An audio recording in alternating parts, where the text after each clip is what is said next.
Cette semaine, dans le balado, on cherche à offrir une vie normale à notre enfant, on aspire à devenir être un artiste et on doit sauver le monde d'une menace. Bienvenue à mon sonné balado en compagnie de Patrick Marleau et Jean-François Breton. Salut Jeff. Salut. Mais est-ce qu'on sauve le monde d'une menace ou le other world d'une menace? J'ai dit le monde, je voulais dire sauver un monde. Un monde. Ouais, hein, je suis peut-être allé un peu trop vite. Oui, parce que ce n'est pas le nôtre, ce qui est assez rare habituellement dans ce genre de film-là. C'est notre monde qui est en danger, mais là, c'est un monde fantaisiste. Le monde de la création. Donc, avant de parler des films de la semaine, grosse semaine pour les actualités parce qu'il y avait un événement aux États-Unis qui est une espèce de grande messe du cinéma. Ouais, américain. à chaque année, le CinemaCon, donc le genre de congrès du cinéma américain. Alors, tous les propriétaires de salles et autres et de gros réseaux se rencontrent et là, les grosses bannières de majors font toutes leurs annonces de... Ils leur font les beaux yeux. Ouais, des 2 prochaines années à venir, font venir les vedettes, montent des extraits exclusifs, des bandes-annonces. Fait qu'il y a quelques-unes de ces nouvelles-là et surtout des extraits des bandes-annonces qui sont déjà là, sur les réseaux sociaux. Il y en a plusieurs nouvelles cette semaine et d'autres qu'on comprend qu'on va voir au fil de l'été avec la sortie, mettons, des gros films de l'été, vont venir les bandes annonces des gros films de dans 6 mois ou de l'été prochain, etc. Exact. Fait que là, on pourra pas tout résumer, mais qu'est-ce que tu as noté de marquant? Avec les plus grosses nouvelles du côté de... Toutes les nouvelles de Angel Studio, oui. j'imagine. Les films Kato qui s'en viennent. Du côté de Sony Pictures, c'était une grosse journée thématique Spider-Man parce qu'on a révélé enfin le titre du prochain Spider-Man avec Tom Holland. Oui, c'est quoi dans l'univers de Marvel. C'est Brand New Day. OK. Un nouveau jour. Donc, le premier, c'est Homecoming. Homecoming, donc, ouais. Je me demandais s'il y avait un clin d'œil. Les 3 premiers, c'était Home, alors que là, on est Brand New Day, alors que la nouvelle trilogie, ça va être Day, peut-être. Puis c'est aussi le nom d'un album de Sting. Fait que je sais pas s'il y a un lien. Peut-être. En fait, le lien, je pense qu'il est avec le monde de la bande dessinée parce qu'il y a une série, un storyline de Spider-Man qui s'appelait Brand New Day, effectivement. OK. Qui a quelques échos avec la situation de notre Peter Parker dans cette nouvelle trilogie-là où les gens ont oublié qui il est et tout ça. Ils ont-ils oublié qui... On ne sait pas vraiment qui est Spider-Man. Ils savent que Spider-Man existe, mais ils ne savent pas que c'est Peter Parker, puis personne ne sait c'est qui Peter Parker, fait qu'il n'y a plus ses amis. Puis, effectivement. Mais Spider-Man, il existe Il existe encore. toujours. Okay. Alors, ça sera à suivre en juillet 2026, donc l'an prochain. On sait que le film est en tournage. Sinon, pour les amateurs de la version animée avec Miles Morales, finalement, on a dévoilé, en tout cas, une date de sortie tentative parce que ça peut bouger. C'est l'été suivant, c'est ça? 2027, quand même. Mais puis l'autre, c'était 2022 ou 23? Je crois que c'était 23. 23. C'était supposé être 23 puis 24, genre 2 étés. Puis... Fait que ça va faire quand même 4 ans. Ouais. C'est quand même mais long. C'est ce qu'il y avait eu avant le premier aussi. Ouais, sauf que là, le film on nous laissait en suspens parce que l'histoire n'était pas terminée. Fait que c'est ça que je trouve un peu délicat quand c'est... Mais je crois que c'est un peu malgré eux. Là. Je pense que c'était pas... malgré eux. C'est que ça se passait pas tant bien, je pense, dans la production. Là. Ça a été assez chaotique. On pressait le citron beaucoup, puis les gens étaient plutôt insatisfaits des horaires puis des exigences et tout. Ouais. Fait que là, et les rumeurs disent qu'on a retravaillé plus de la moitié du film, plein de choses. Fait que, bref, ça sera... Donc, Spider-Man Beyond the Spider-Verse. Bon. Puis j'espère que ça n'aura pas donné trop de burn-out du personnel. Voilà. On souhaite. Donc ça va être le mois de juin 2027. Toujours du côté de Sony, je pense que c'était eux qui avaient les annonces les plus intéressantes. Sam Mendes, qui nous avait donné American Beauty à une certaine époque, et qui s'était recyclé en réalisateur de James Bond, qui avait quand même donné Skyfall. Oui, il en a fait juste un, il en a fait 2. Il en a fait 2, il a fait Spectre aussi, tout à fait. Annoncé quand même un gros projet assez audacieux. C'est que les biopics mais c'était déjà annoncé, c'est juste qu'on a eu plus d'images puis d'affaires comme ça. Je pense qu'on a la confirmation officielle. Je pense que, je sais pas si c'était signé. OK, moi, il me semble qu'on parlait du casting puis tout, là, il y a quelques mois. Fait que... Ah non, mais le casting a été dénoncé là, sur place. Fait que je pense que c'était juste les rumeurs qui disaient... Peut-être. Ouais, puis ils ont juste confirmé toutes les rumeurs. Peut-être. En tout cas, bref. Donc, il n'y aura pas un film sur les Beatles, mais bien 4 films, un sur chacun des membres. Et donc, l'idée, c'est de raconter l'histoire des Beatles, mais vu par chacun l'un de. Oui, fait qu'il va y avoir des événements récurrents, mais d'un point de vue différent. Là, effectivement. Et la partie audacieuse, déjà 4 films, c'est quelque chose sur un sujet. Parlons-en à Kevin Costner. Mais ils veulent les sortir le même mois. Ouais, ça c'est stupide. Là. Ça va changer, c'est certain. Mais écoute, c'est peut-être le pari fou que Sony a décidé de Le problème, lancer. c'est que, tu sais... Est-ce que les cinémas vont vouloir embarquer? C'est ça, parce que là... des exigences de cinéma, souvent, c'est ce genre de sortie, là, des majors, là, c'est comme au moins 2, voire 4 semaines plein écran. Ouais. Fait que là, en dedans d'1 mois, tu as 4 de tes écrans qui sont paralysés par ça. Puis là, il y a plusieurs cinémas qui ont 4 ou 5 écrans, puis qui n'ont pas tous la même taille là, d'assistance. Fait que ça fait aucun sens. Là. Les gens vont pas au cinéma à ce point-là. Je pense qu'il va falloir qu'ils se révisent, puis... Moi, j'irais 1 par saison. Là. Ça serait sur la une logique, année. effectivement. Ça serait mieux financièrement, je pense, pour eux aussi, là, de plus travailler ça. Ouais. Là. Donc, à voir si ça sera le cas. Mais là, on parle quand même de 2028, donc ça a le temps de beaucoup changer. Mais effectivement, nos 4 Beatles. Alors, les comédiens, c'est Paul Mescal, qui va jouer Paul. Harris Dickinson, qui va jouer John. Joseph Quinn va jouer George. Alors, Sam est allé piger dans Gladiator 2 avec Paul Mescal et Joseph Quinn. Et Barry Keoghan va jouer Ringo, le mal-aimé. Alors, pour les fans des Beatles, ce sera à voir. Mais... les fans de Projet Audacieux aussi. Ouais, mais tu sais, je pense qu'honnêtement, dans les mains de Sam Mendes, ça va être quelque chose de qualité. Ça, c'est sûr. Fait que... Curieux de voir ça. Du côté de Lionsgate, rapidement, pour les amateurs de John Wick, vous allez être servis d'une double dose de John Wick parce qu'on a annoncé qu'il y aura bel et bien un John Wick numéro 5 avec Keanu Reeves, mais on n'a pas annoncé si le film se déroulerait bien après le 4. On est où? Ou on est où dans la timeline. Donc, ça, évidemment, ça va garder secret probablement jusqu'à la toute fin, jusqu'à temps qu'on dévoile une des bandes annonces.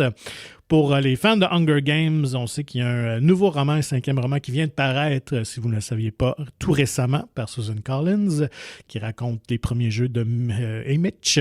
OK. Le personnage de Woody Harrelson dans les films originaux. Après la balade du Songbird and Snake, mais encore avant le premier de Katniss. Effectivement. Fait que c'est The Sunrise of the Reaping. Le tournage devrait s'amorcer cet été pour une sortie en 2026. Est-ce qu'on savait qui joue le jeune Haymitch? Pas annoncé encore. Oui, tout à fait. Peut-être qu'ils l'ont même pas encore casté. Fait que voilà. Sinon, pour les autres, comme tu l'as dit, on a présenté beaucoup plus de bandes annonces, mais il y a peu de grandes révélations chez les autres studios. Puis je pense que c'est Disney, c'est aujourd'hui, je me trompe pas. Non, c'est déjà passé, mais c'est okay. Un peu les mêmes affaires. Là. Puis du Marvel, puis on a fait venir le casting de Thunderbolts, là, même si ça sort. Là, puis c'est vrai, ils ont montré une partie du nouveau Avatar, d'ailleurs, qui ouais, c'est ça. Zoé Saldana était venue en parler. Mais je pense que c'est même pas des... Je pense qu'ils ont montré des stills, là, des images tirées du film, mais je suis même pas certain que c'est des images animées. Là, c'est des screenshots. Là. Mais peu importe. Peut-être qu'il y a des images animées, quoi, que ça sort en décembre. Normalement, j'espère qu'ils ont commencé à renderer le film, qui sont pas mal picture lock. Là. Ah oui, non, j'allais dire, du côté de Universal, évidemment, on a présenté la nouvelle bande-annonce de Wicked for Good. Ouais, OK. Et on a confirmé certaines rumeurs qui circulaient, à savoir qu'on a compris finalement pourquoi il y a 2 films. Parce que je pense que ça va chevaucher un peu de Wizard of Oz. OK. Donc, on devrait voir Dorothy et compagnie dans le prochain film, parce qu'il y avait une rumeur qu'une Dorothy avait été choisie au niveau du casting, une comédienne devait l'incarner. Fait que je pense qu'ils vont se rendre jusqu'à l'arrivée de Dorothy dans le monde d'Oz. Bref, ça va être à suivre. Puis, parlant de Wizard of Oz... Ça peut être quand même assez excitant parce que The Sphere à Las Vegas, ce méga-dôme qui contient un écran, écoute, c'est 500 pieds de haut en 16K, va présenter le film de Wizard of Oz dans une expérience immersive. Alors, ils vont retravailler le film à partir du 28 août. Donc, ça laisse la possibilité d'avoir peut-être un Avatar ou d'avoir un Star Wars ou d'avoir un Top Gun Maverick sur la sphère. Ça devrait être assez mongol. Fait que j'ai bien hâte de voir l'expérience que ça va donner. Je sais pas si c'est trop, en fait. Comme la mode des ScreenX, là. Certaines salles ont ça avec des écrans sur le côté. Puis je serais curieux pense qu'on de aime ou on haït. Ouais, c'est ça. Ben, tu sais, là, il faut le voir comme une expérience différente. Oui, c'est pour ça qu'il parle d'expérience immersive. Ouais, puis de revoir des classiques du cinéma. Là, je pense pas que la nouveauté serait là, puis qu'à chaque semaine, il changerait de film. Là, non, c'est ça. Je pensais tu as dit le 28 août, mais on t'a dit que ça serait présenté combien de temps? Je sais pas. 6 mois. Ouais, ça, c'est pas dit. Je pense que peut-être le succès va déterminer la chose, là, si finalement ça intéresse personne. Sûrement au moins un mois, j'imagine. Oui, j'ai l'impression qu'ils vont lui donner la chance, mais ça ne sera pas projeté en permanence parce qu'à travers ces ont aussi leurs autres projections. Il y a comme un film, des spectacles aussi, souvent des artistes en résidence, dont U2, qui ont été là à l'ouverture du Sphere pendant quelques mois. Mais moi, être allé à Las Vegas, j'irais. Je serais curieux je veux y aller pour tester le Sphere que j'ai jamais fait. Mais Wizard of Oz... Ça doit être dispendieux quand même. Hein? Non, c'est quand même assez... Pour un film de même, je veux dire, c'est un billet à 50$, comme, ou... Pour l'autre film là, qui était... c'était Darren Aronofsky qui avait tourné, là, c'est son espèce de documentaire sur le monde. Je pense que ça tourne aux alentours de 60-70 US. Là. Ouais. Fait que, pour Las Vegas, pour ça... musée, machin. Ouais, ça a de l'allure. Fait que, est-ce que lui, vu que c'est plus long, ça va être un peu plus cher? Ça va être déterminé, mais c'est quand même un dôme, un aréna de 17 600 personnes. Fait que, genre le centre Vidéotron. Ça contient, ça contient. C'est fou. Sinon, triste nouvelle, quand même le décès d'une figure populaire. Je dirais pas un acteur légendaire, mais qui a quand même marqué ma génération, peut-être la tienne aussi, Val Kilmer. Oui, c'est vrai. Décédé à 65 ans. Là. Finalement d'une pneumonie, mais on sait qu'il était affligé d'un cancer de la gorge depuis plusieurs années, depuis une quinzaine d'années. Donc, finalement, décédé. Pour moi, ça demeure, je sais pour beaucoup, c'est... Iceman dans Top Gun, évidemment le rival de Tom Cruise. Moi, je pense que j'ai un petit faible pour son personnage de Nick Rivers dans la comédie Top Secret. Je savais pas si tu allais me dire Simon dans The Saint. Que j'ai beaucoup aimé. Moi, en fait, je pense que c'est peut-être son dernier bon film qu'il a fait. J'ai pas revu sa filmographie, mais il me semble dans les années 2000, c'était... Et il y a eu... Il y allait un petit peu plus mafieux. Kiss Kiss Bang Bang, c'est bon ça? Shane Black. Sinon, je ne sais plus trop. Non, c'est ça. Fait que je pense que The Saint est peut-être son dernier plus intéressant. Pour d'autres, évidemment, c'est Jim Morrison dans The Doors. Il faut lui donner quand même qu'il était incroyable dans ce rôle-là. Donc, mais j'y allais justement avec ce lien-là. Pourquoi je parlais de Top Secret? Parce qu'on a une nouvelle bande-annonce qui rend hommage aux créateurs de Top Secret et de cet humour absurde-là, les frères Zucker et Jim Abrams, avec un remake remake suite, en fait, hein, parce que reboot. Qui détonne peut-être certains. On verra bien. Ouais, The Naked Gun, l'agent fait la farce, revient. Ouais. On l'avait annoncé avec Liam Neeson qui joue le fils de Frank Drebin, donc le personnage de Leslie Nielsen. Ouais, c'est pas mêlant du tout pour Liam Neeson, Leslie Nielsen. Petite bande-annonce teaser, 1 minute, très surprenante, réalisée par Akiva Schaffer, un nom peut-être moins connu, mais une face plus connue. C'est un des membres du trio de Lonely Island. Ouais. Il va y avoir aussi Pamela Anderson, qu'on voit pas dans le teaser, mais au générique. Paul Walter Hauser, qui est un nom moins connu, mais une face dans I, Tonya, Cruella, je le trouve très drôle, qui va jouer son acolyte. Donc, qui joue chacun le fils du personnage des précédents films. Parce qu'il y a quand même un gag assez audacieux à la fin. Là, le début est très, justement, un peu... absurde et tout, là, on l'utilise comme si c'était déguisé dans une toute petite fille, des choses comme ça. Gag weird, par contre, qui mène à genre tuer quelqu'un qui a un bâton de suçon, que j'étais comme, oh, ça, c'est pas le ton habituel, mais comme tu me disais, c'est peut-être un clin d'œil plus à ce que Liam Neeson a fait avec les Taken. Fait que je pense pas nécessairement parce qu'il y a ce gag-là dans une bande-annonce d'1 minute que ça va être le ton de tout le film. On n'a pas le contexte de poignarder du monde qui a du sang en numérique qui revole. Là. Ça, c'est comme, mais je pense pas qu'il garderait ça parce que ça ferait un film R-rated à long. Je crois pas que c'est ce qu'il souhaite avoir. Puis le solide gag là, sur tous les policiers qui pleurent leur père puis qui travaillent pour eux, plein de daddy issues, et le clin d'œil à O.J. Simpson. Là, fait que là, justement, on se garde un petit trésor et tout. Fait que c'est bon espoir. Puis c'est la jungle, en plus, YouTube, là, tous les commentaires, mais tout le monde était comme, j'étais sceptique. Ben, s'ils vont dans ce ton-là, qui rappelle les Family Guy et toute l'œuvre de Seth MacFarlane, qui est le producteur. Effectivement. Fait qu'on sait qu'il est capable d'en donner, qu'il n'a pas peur de l'humour malaisant. Donc, on verra bien. Moi, c'est juste le casting de Neeson, honnêtement. J'ai hâte de voir. Il va peut-être me surprendre, mais surtout en plus qu'il joue le fils de Leslie Nielsen. Ça me happe encore plus. Mais je vais y aller avec une bonne foi, puis j'espère que ça sera une réussite. 1er août pour ce film-là. Dans les annonces, on a vu la nouvelle bande-annonce de Megan 2.0. Je pense qu'il y avait eu un petit teaser des petites affaires quelques semaines, mais là, on comprend un peu plus ce qui va se passer. Ça sort le 27 juin et ça va être très action, finalement. Ouais. Robot contre robot. Exactement. Fait que comme je pense Terminator 2, finalement, un peu. Ouais, genre, mais un peu plus comique que dramatique, je crois, là. Fait que c'est ça, on a contrôlé l'intelligence artificielle de Megan en la mettant dans un petit robot inoffensif, mais là, la technologie a été volée, il y a une nouvelle robette super méchante. Fait que Megan a dit... Plus adulte, ouais, c'est son ça. look aussi. Megan dit, regarde, réactive-moi, donne-moi un super suit, puis je vais aller péter la gueule, puis je te jure que après ça, je vais me calmer. Fait que, bon, cette espèce de confiance-là. Fait qu'on quitte l'espèce de thriller d'horreur pour vraiment embrasser ce film d'action, des technologies qui s'affrontent et avec des coups de poing puis des savates dansées, comme, parce qu'on se souvient de sa fameuse chorégraphie et tout. Et beaucoup de répliques de one-liner. Ouais, c'est ça. Fait que je pense qu'il manque juste Jason Statham dans le film, finalement. Là.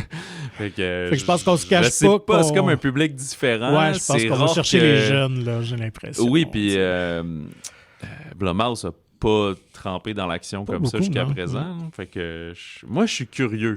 Je suis pas certain de la qualité que ça va donner. Au mieux, ça va être très sympathique. Mais je souligne l'audace de changer de ton, d'aller... puis tu sais, c'est Gerard Gemstone, je pense, le réalisateur. C'est le réalisateur du premier, puis c'est lui qui a écrit cette suite-là. Alors que la première est écrite par Wan, je pense, puis quelqu'un d'autre. Là. Fait que ça doit être un amoureux des films d'action, un peu comme moi, et ce genre de truc. Fait qu'il a dû lui rendre hommage à sa façon, à toutes ces suites où il faut comme... renchérir. On n'a pas le choix de renchérir, il faut en donner plus, en montrer plus. Tu sais, dans le premier, il y avait le fameux kill où elle dansait dans le couloir, puis elle allait chercher la lame de la trancheuse, puis il a l'air d'y redonner un peu, tu sais, comme si c'était son arme de prédilection.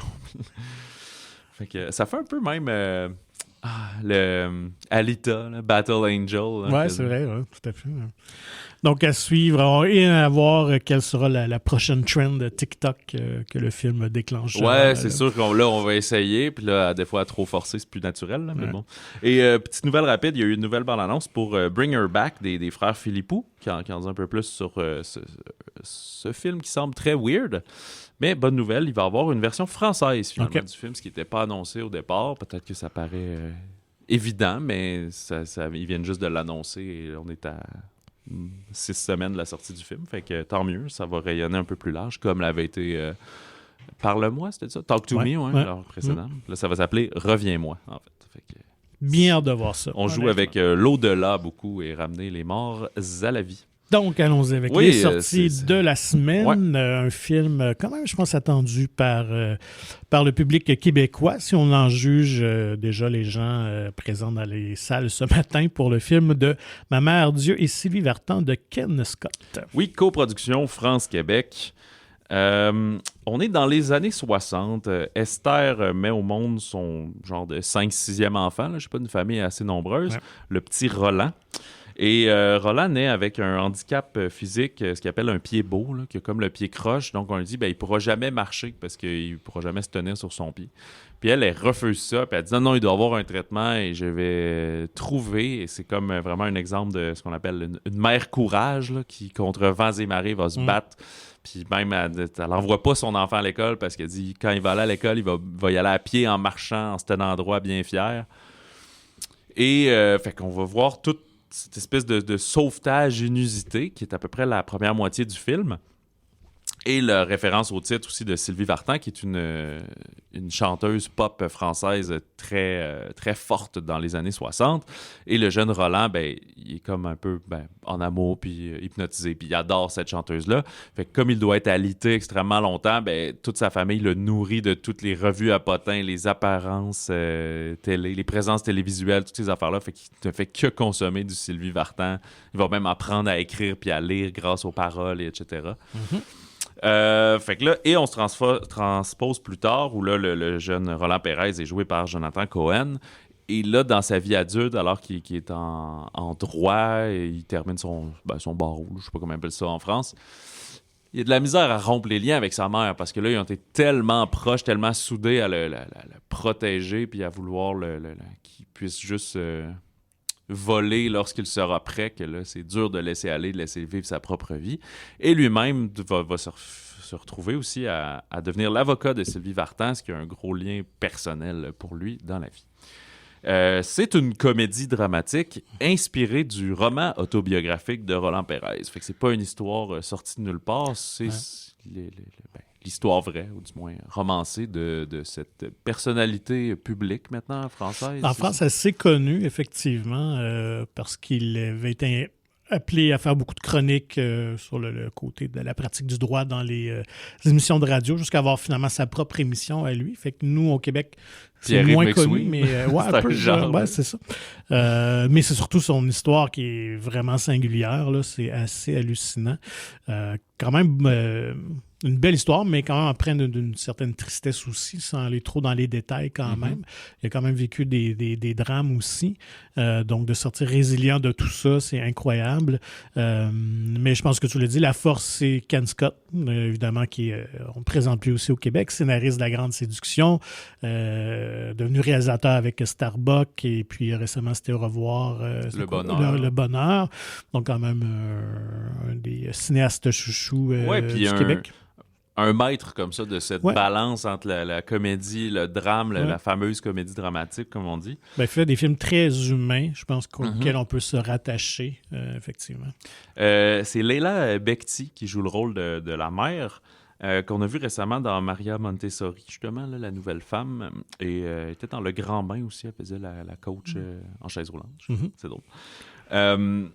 Et elle est excellente. Oui. Puis elle est là tout le temps, là, elle a du maquillage quand elle est plus vieille, fait qu'elle est vraiment là du début à la fin du film. C'est une force de nature. Sur le grand écran, là, elle est quelque chose. Ouais, puis je pense que c'est le genre de rôle qui fait qu'on va la revoir encore plus, et en France et sur les films qui vont être acquis ici. C'est ça. Puis elle est très colorée aussi. C'est pas juste quelqu'un qui défend son fils. Tu vois qu'elle a du bagou, elle a pas la langue dans sa poche, fait que tous ceux qui disent non, elle dit non, tu vas me dire oui, là, exactement. Elle est capable de leur répondre. Elle est capable de supplier, capable. Ça fait un peu. C'est un cliché parce qu'eux sont plus arabes, je pense, d'origine marocaine. Ils sont juifs. OK. Ça me rappelait justement les mamas italiennes, des fois, qu'on voit dans les films. Je ne vais pas insulter personne en disant ça, là, mais. Des femmes de caractère. Ben, c'est ça qu'au final, même si c'est une époque où c'est les maris qui vont voter, qui travaillent, puis qui, disons, parlent ou prennent les décisions, tu comprends que c'est plus la mère en arrière qui décide. C'est pour ça que je disais italienne, ça me rappelait Le Parrain qu'on a écouté récemment, ou des choses comme ça que... je dirais même ici au Québec aussi, c'était très matriarcal aussi quand même comme société. C'est vrai, c'est ça. Même si c'est juste les hommes qui avaient un peu en public le droit de parole d'un foyer, c'est... Les femmes qui menaient souvent. C'est pas pour rien que l'espèce d'adage de « faut que je check avec ma femme avant de commettre sur quoi. » Je pense que la révélation, même si c'en est pas une, c'est Jonathan Cohen quand même dans un rôle un peu contre-emploi, qui est beaucoup plus vulnérable, beaucoup plus... attendrissant, ou en tout cas... Oui, il est moins dans justement le punch puis le gag, comme on a vu dans les Astérix, ou même Une année difficile, il était sur la ligne aussi. Dali, il était très absurde et tout. Là. Fait que vous voulez juste passer un très bon moment, un film très solide de Ma mère, Dieu et Sylvie Vartan. Je crois que ça va vraiment trouver son public au Québec.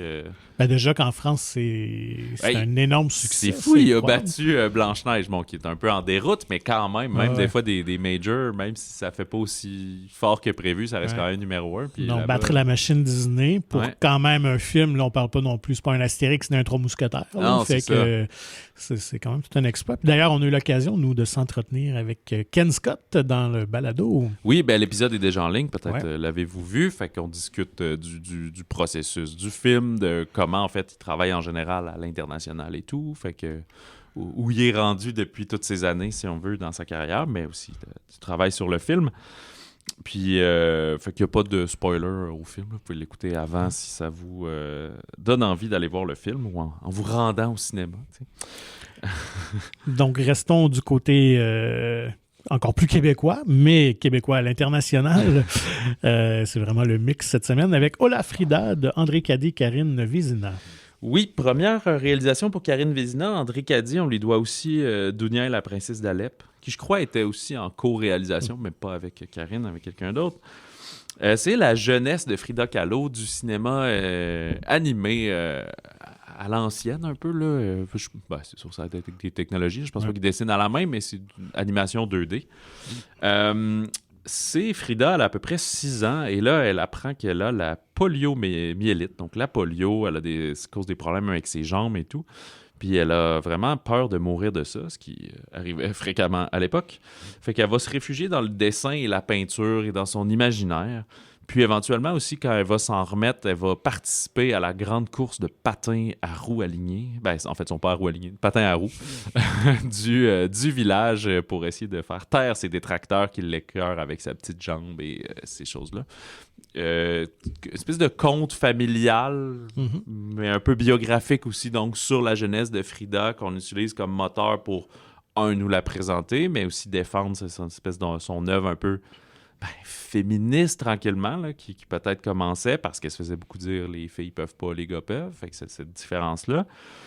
Puis sur l'acceptation de soi, sur comme briser les murs des limites, si on veut, des limitations.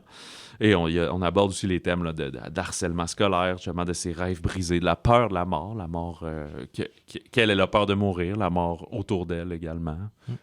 Donc, pour les gens de Québec, c'est une fierté parce que c'est une production d'un studio de chez nous, du co-animation, donc il faut quand même le souligner. Tout ne se fait pas à Montréal, nécessairement. Non, voilà. Et puis, écoute, c'est un film visuellement assez spectaculaire, c'est très coloré, très vivant, inspiré des livres de Sophie Fauché. Donc, je m'appelle Frida Kahlo. D'ailleurs, Sophie, qui est au générique, elle joue la mère de Frida. Et je dois avouer que ça m'a pris comme un 15-20 minutes à mon cerveau de m'ajouter parce que Sophie, pour les un peu plus vieux comme moi, qui ont des enfants dans la vingtaine, c'est elle qui faisait la narration dans les fameux Cailloux. Ah, OK. Alors, je m'attendais toujours à voir Caillou apparaître à un moment donné. Prendre son bain. Parce que, puis, péter sa coche. Pas partager. C'était très drôle parce que ça change pas d'accent ni rien d'intonation, là, fait que c'est vraiment la même voix que dans les dessins animés de Caillou. Ceci dit, dans mon entourage, on a une amie qui est d'origine mexicaine, qui a vu le film et qui a vraiment apprécié tous les petits détails. Elle disait vraiment qu'il y a un beau travail à ce niveau-là, tant dans la vaisselle que dans les mots utilisés, parce que des fois, ça va par région aussi, des expressions, tout ça. Oui, puis c'est des petits, c'est production franco-québécoise, fait que c'est en français, mais des fois, ils utilisent comme les petites expressions espagnoles à gauche puis à droite. Là. Fait qu'elle disait qu'il y avait un beau travail à ce niveau-là. D'où le titre Ola Frida également. Oui, et moi, je dois avouer que je n'ai peut-être pas nécessairement le public cible pour ça, mais j'ai bien apprécié. Mais c'est surtout, ça m'a fait quand même connaître un peu plus ce Frida Kahlo, que je connais de nom comme ça, mais je ne connaissais pas vraiment sa vie. Je comprends finalement pourquoi finalement elle est devenue obsédée avec la mort et tout ça, parce qu'au-delà de sa maladie dans la jeunesse, elle a aussi un grave accident d'autobus jeune adulte où elle a pratiquement eu tout le corps brisé, resté pendant plusieurs mois à l'hôpital et tout ça. Donc, c'est drôle de destin quand même. Oui, c'est ça. Puis il me semble que quand elle est morte, éventuellement, c'était un peu aussi des complications de tout ça. Ça se peut, oui, parce qu'elle est décédée quand même jeune, peut-être dans la fin quarantaine ou mi-quarantaine. Oui, c'est ça. C'est pas rendu à 50, je pense pas. Puis, mais je crois que c'est qu'à Mané était magané de tout ça. Là, ça commençait à dépérir suite à ces accidents-là et tout. Là. Donc, amener avec vos enfants, peut-être pas les plus jeunes, là. Moi, je mettrais peut-être comme un... C'est pour réellement qui s'y intéresse, peut-être comme un 8-9 ans, là, un peu plus. Là. Je pense que des 5-6 ans vont peut-être trouver ça un peu long, moins intéressant comme sujet, là, bien que peut-être. Il y a rien d'inoffensant. Un petit chihuahua. Mais à découvrir, ne serait-ce que justement pour la beauté du film, la musique et tout le côté artistique. Allons complètement dans un autre univers avec, je pense, le film qui est le plus attendu nécessairement par le grand public, évidemment. C'est un Minecraft Movie de Jared S. Oui, un film Minecraft au Québec. Quand même une nomenclature unique. Je ne sais pas si c'est en référence au jeu. Ben, le jeu s'appelle juste Minecraft, mais je ne sais pas s'il l'appelle un Minecraft Game. En fait, l'explication vient de Marcus, je pense que c'est Peterson, qui est le créateur. C'est un jeu suédois. Effectivement. Donc, il avait dit, en fait, il ne voulait pas donner un titre parce que la beauté de Minecraft, tout le monde peut créer ses propres histoires. Alors, ça peut être juste une histoire parmi tant d'autres. Alors, c'est pour ça que c'est un Minecraft Movie. Le fait que ce soit pas comme Minecraft The Movie. C'était très ça, d'habitude, le Minecraft, virgule le film ou quelque chose de même. Mais un film Minecraft, bref. Ouais. Avec, au générique, Sebastian Hansen, qui va jouer le jeune adolescent, là, qui n'est pas encore connu. Jack Black, Jason Momoa, surtout. Jennifer Coolidge aussi, en rôle sympathique. Henry, donc le personnage de Hanson, le jeune adolescent, est projeté dans un monde virtuel. Ben écoute, je ne veux pas résumer dans l'ordre exactement, mais en gros, c'est qu'il va se retrouver projeté dans cet overworld-là, donc dans le monde de Minecraft. Fait que sinon, c'est des humains normaux qui vivent et qui font des podcasts comme nous. Et il va se retrouver dans ce monde-là, entraîner avec lui sa sœur, une agente d'immeuble, et le personnage de Momoa, qui est un ancien champion de jeux vidéo d'arcade, qui est encore pogné dans les stéréotypes du heavy metal des années 80, qui n'a jamais vieilli vraiment, puis qui a son magasin de jeux vidéo dans le petit village, mais qui est sur le bord de la faillite, puis qui a beaucoup de problèmes en tant que solitaire fauché.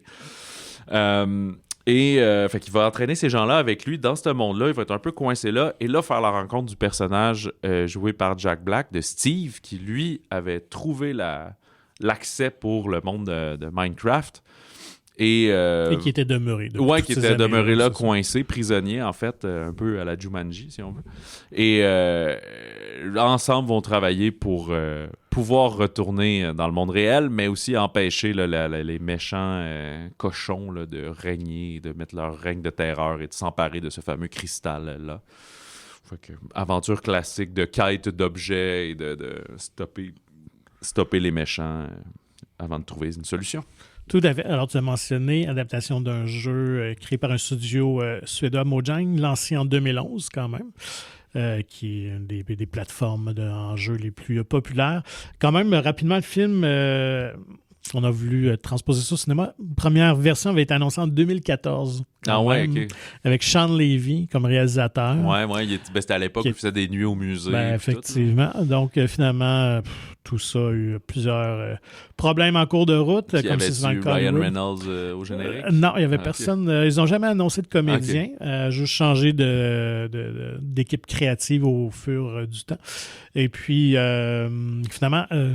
fun fact, Jack Black, au début, il devait faire qu'un caméo. Il devait faire un des petits cochons, je pense que c'est le cochon qui va être un artiste, qui est finalement joué par Kate McKinnon de Saturday Night Live, Saturday Night Live. Quand même très, très drôle. Jason Momoa était la première tête d'affiche associée au film. Donc, est-ce que tu as dit Feu Saturday Night Live parce que ça n'existe plus? Non, Feu, je vais dire, parce qu'elle n'est plus dans Saturday Night Live, Kate McKinnon. Donc, non, l'émission roule toujours très, très bien. Mais qui était, moi, une comédienne que j'aime beaucoup. Puis dans Saturday Night Live, lorsqu'elle était là, je l'aimais énormément aussi. Donc, écoute, tu l'as dit, Minecraft, c'est ce que what you see is what you get. Là. On est vraiment dans une approche très à la Jumanji, justement. On a des humains pris dans ce monde-là de fantaisistes. Ils vont apprendre à découvrir les codes puis comment ça marche, là, parce que c'est un jeu où tu peux créer à l'infini. Tout est carré, là, avec des blocs, etc. Là. Écoute, puis on dirait que c'est le nouveau créneau de Jack Black, parce qu'après les Jumanji et avoir prêté sa voix au film de Super Mario, on le retrouve cette fois-ci. Il y a même Borderlands aussi. Oui, c'est vrai, effectivement. L'adaptation des jeux. Et j'ai l'impression que comme dans Super Mario, parce qu'on sait que son petit numéro où il chantait une chanson est devenu viral, il a été même en nomination aux Oscars, je pense. Ou en tout cas, je pense qu'il avait chanté. C'était pas aux Oscars. Aux Golden Globes, peut-être. Ouais, de quelque chose d'autre, mais pas aux Oscars. Je pense que Peaches. Ouais. En tout cas, sinon, c'est peut-être aux Golden Globes, mais il me semble qu'il avait performé. Bref, fait qu'évidemment, il va chanter plus qu'une fois dans des Minecraft. petits verres d'oreille. Comme les gens, je sais pas, je suis peut-être le seul, là, mais des fois, on fait des petits verres d'oreille ou des chansons, mais pour pas grand-chose. Là, genre, tu fais le lavage ou de quoi. Fait qu'il fait un peu pareil là-dedans, mais il y a une bonne instrumentation qui l'accompagne. Et comme le dernier Fast and Furious, Jason Momoa s'amuse avec son image. J'ai l'impression qu'il veut déconstruire son Aquaman avec ce personnage un peu là, de sympathique loser qui est encore rattaché à son passé. Puis c'est drôle parce que lui, son personnage d'Aquaman est plus sérieux, mais c'est un peu la démarche Chris Hemsworth, je trouve aussi. Ouais. On est quasiment du Thor Ragnarok un peu, là, un heureux imbécile. Ouais, même Love and Thunder encore plus. Là. Ouais. Oui, excuse-moi, c'est Love and Thunder, je le disais. Ouais, c'est ça. C'est ça. Ouais, j'ai déjà oublié, mais l'autre d'avant, il avait commencé à être plus funné, puis à Love and Thunder, effectivement, tu comprenais pas comment il pouvait prendre des décisions quasiment, tellement il était nigo, là. Fait qu'il y a un peu ça, il est costaud, mais c'est pas un combattant, c'est un gars de jeux vidéo et tout. Fait que là, ils vont tranquillement tous s'ouvrir, puis s'entraider, puis juste penser à eux-mêmes. Il y a comme une petite sous-histoire, mais juste de petites scénettes avec Jennifer Coolidge, là, qui est redevenue à la mode beaucoup avec son personnage. C'est dans White Lotus Succession, je pense. Ouais, je crois. Mais qui est pour une génération, évidemment, Stifler's mom, la mère de Stifler. Fait que je viens d'y penser. C'était aussi dans Blonde et Légale, je pense. Ouais, ça se peut. Fait que j'ai l'impression qu'il y a peut-être un petit côté clin d'œil à American Pie, peut-être avec son personnage. Ouais, elle est pas c'est pas la girl next door, c'est la mom next door, un peu, là. L'origine des MILF et tout. Fait que, il y a comme... Vu qu'eux rentrent dans le village, il y a une espèce de villageois, là, les bonhommes NPC de l'univers qui sort, puis là, il va comme être en amour avec et avoir des dates et tout. Fait que là, on utilise ce levier-là pour que l'histoire progresse plus rapidement, si on veut. Là. Donc, sans surprise, Minecraft va être le succès en fin de semaine, c'est certain. Tout à fait. Je pense que les préventes sont très bonnes. Ouais. C'est pas pour rien, je pense qu'on a attaqué la même fenêtre que Mario Bros l'avait fait il y a quelques années. On est dans le genre des ça, comme on dit un peu, tu sais, Jumanji, Lego Movie, Mario Bros. Il y en a que c'est des franchises de jeux vidéo, d'autres non, mais tu sais, aventure assez simple, mais qui va comme faire rire puis plaire un peu à tous. Là. On réinvente pas le cinéma. On peut réduire dans le blockbuster ici, mais ça va attirer les fans du jeu qui veulent un bon divertissement léger en ces temps plus gris là, du mois d'avril. Fait que je pense pas qu'on va gagner des statuettes avec ce film-là au bout de l'année, mais on va empiler de l'argent. Oui, c'est ça. J'allais dire plus philosophiquement attirer du monde dans les salles, mais au final, oui, cacher in là-dessus.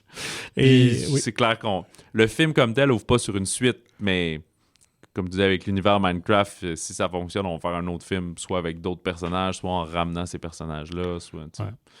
C'est ouvert à tout ça. Oui, mais on n'a pas fait l'erreur du Back to the Future ou de quelque chose de « Vite, faut revenir dans l'Underworld. » C'est Otherworld ou Underworld, je ne sais plus. Je pense que c'est Otherworld, comme l'autre monde. Otherworld ou Overworld? Overworld, je peut-être? pense Overworld. Le monde au-dessus. Okay. Mais, ou comme le dernier Spider-Man en animation. De nous laisser ça. Oui, c'est ça. Non, ils n'ont pas fait ça. Gros cliffhanger.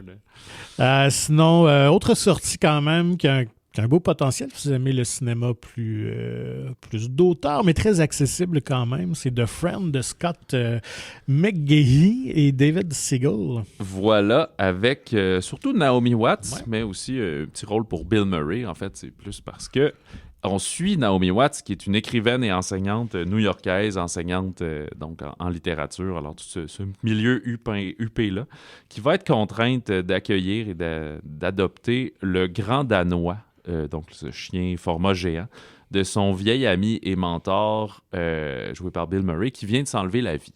Fait que c'est pour ça qu'on voit pas beaucoup Bill Murray, parce que son personnage se suicide hors écran. Fait qu'on le revoit un peu en flashback par certains moments et tout, mais il n'est pas autant présent dans le film que sur le poster. On fait plus parler de lui, puis être avec sa veuve, puis ses survivants, puis sa fille et tout. Puis là, le personnage de Watts est pogné à être exposé compléter un livre sur des correspondances que Walter, le personnage de Bill Murray. De Murray, ouais, c'est ça. Faisait, mais là, ça stagnait, ça avançait pas. Puis là, le fait d'amener le chien qu'elle peut pas garder dans son appartement, fait qu'elle le garde un peu en cachette, ben ça vient toute la confronter dans où est-ce qu'elle est en ce moment. Je dirais que c'est un film qui est plus un drame qu'une comédie dramatique. Contrairement à Sylvie Vartan, mettons, l'humour est très léger ici. C'est pas non plus un mélodrame, on n'est pas en train de pleurer tout le long, mais c'est plus une trame dramatique comique. Ouais. C'est un film qui prend le temps d'exister, de présenter. Il y a aussi une bonne dichotomie, je trouve, un clash entre les appartements, justement, de toute cette classe-là avec qui écoutent juste des vinyles, des murs remplis de livres, des bibliothèques jusqu'au plafond, là, des plafonds de 15 pieds. Puis l'extérieur qui est plus froid. Ça se passe comme en décembre, un peu, une bonne partie pré-Noël, là, mais c'est un genre de film de Noël, mais que tu sens pas Noël, là, vraiment. Qui est plus froid, cet extérieur-là de la ville, très béton, mais il faut qu'elle sorte promener le chien et autres, parce qu'elle ne va pas dans Central Park si souvent que ça. Là. On est plus dans les coins de rue asphaltés. Moi, je vois ça comme une lettre d'amour à New York. Je trouve que c'est bien représenté. Le film peut évoquer un peu Woody Allen là, dans ses bonnes années. Woody Allen léger, quand même. Le film se prend très, très bien. On n'est pas du tout dans la lourdeur, au contraire. C'est un film très lumineux, d'espoir. Naomi Watts, elle est vraiment très, très bonne, tout en retenue aussi. Puis c'est ce que j'ai aimé, c'est vraiment un film à dialogue. Il n'y a pas d'artifice dans la réalisation. On plante la caméra, on laisse les comédiens jouer. Et je pense que la vedette, c'est vraiment le beau chien, le grand Danois, qui est vraiment super. Parce que lui aussi est comme en deuil. Il comprend pas que il adorait son maître, puis il est juste plus là. Fait que tranquillement, c'est ça. Le deuil est au thème central du film. Le deuil, puis l'espèce de remise en question aussi, parce que c'est bien beau d'accepter, ça prend du temps, mais de cheminer et d'accepter que quelqu'un meurt. Encore plus quand c'est un suicide, c'est encore plus étrange. Puis, elle, à un moment donné, c'est sa perspective. On comprend que c'est un professeur qui a souvent eu des relations avec ses étudiantes par après, mettons, là, avec ses collègues, puis... fait que une drôle de forme de mentorat, fait que peut-être qu'elle aussi, elle a déjà eu quelque chose qui s'approchait d'une idylle, mais là, est-ce qu'elle est en paix avec le fait qu'il y a eu 3 autres femmes depuis et tout? Elle travaille avec sa fille pour l'aider sur le roman, fait que ça la met dans une relation très proche de lui, fait que tu te sens encore plus imposteur de ne pas avoir vu ça venir, que la personne décède. Fait que c'est pas nécessairement un film qui parle de suicide, là, mais... ça fait partie à un moment donné de ce qui est évoqué à l'occasion. Quand même drôle de phrase. Ça fait très humour Bill Murray, puis ça colle avec son personnage quand il dit, tu sais, dans le fond, plus il y a de gens suicidaires, moins il y a de gens suicidaires. Je suis comme, c'est de l'humour noir en tabarouette, ça, mais oui. Donc, le fameux chien en question, de son vrai nom, Bing. Oui, et comment il l'appelle dans le film? C'est Apollo. Apollo, donc, Grand Danois, quelques fun facts. Très beau, un peu de dalmatien là, dans ses couleurs blancs tachetées noires. D'ailleurs, donc, The Flynn est une adaptation d'un roman de Sigrid Nunez. Elle doit être contente parce que 2 de ses romans viennent d'être portés à l'écran. C'était quoi le précédent? Non? C'était le film de Pedro Almodovar. The Room Next Door. The Room Next Door, C'est un peu drôle parce que Room Next Door, c'est quelqu'un qui demande d'accompagner pendant son suicide. Puis cela parle de les survivants autour d'un suicidé. Là. Fait qu'elle a peut-être des thématiques fétiches comme ça. Je connais pas ses autres romans si ça tourne autour du même sujet. Mais bref, dans le roman, le chien avait cette description-là aussi.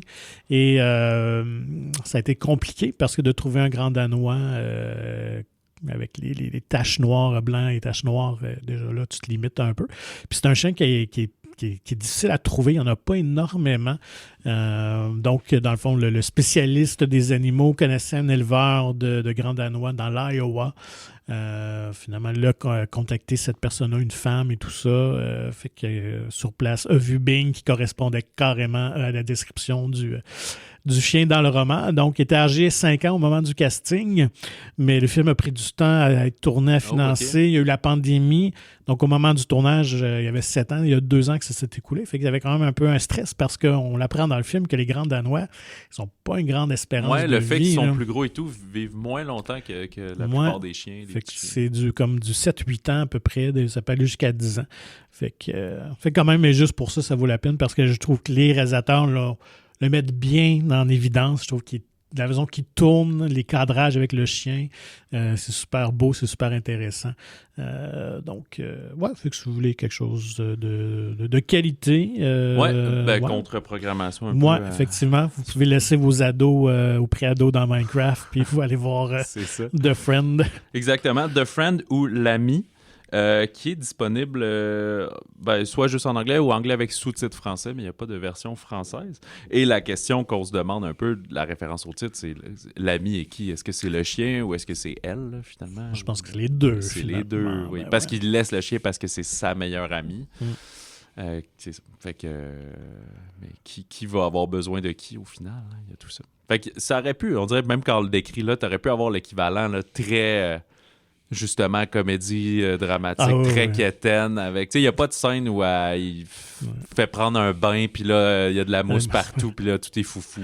Oui, ça aurait pu être un Turner and Hooch ou un K9. Ouais, là, c'est ça, exact. Un body cop, un write, mais d'écrivain. Là, le chien l'inspire, puis elle écrit... finalement, c'est elle qui écrit Scooby-Doo puis Marmaduke. Là. Non. C'est pas ça. Fait que c'est pour ça qu'on dit que c'est tout en nuances et en subtilité et en qualité. Et en douceur. Je trouve que c'est un film qui est... doux comme un grand chien couché qui prend toute la place dans ton lit. Tout à fait. La semaine prochaine, le 11 avril, on continue à avoir énormément de films. Là. Le 11, le 18 puis le 25, là, ça va être... chargé. Ça va être du costaud. Hein.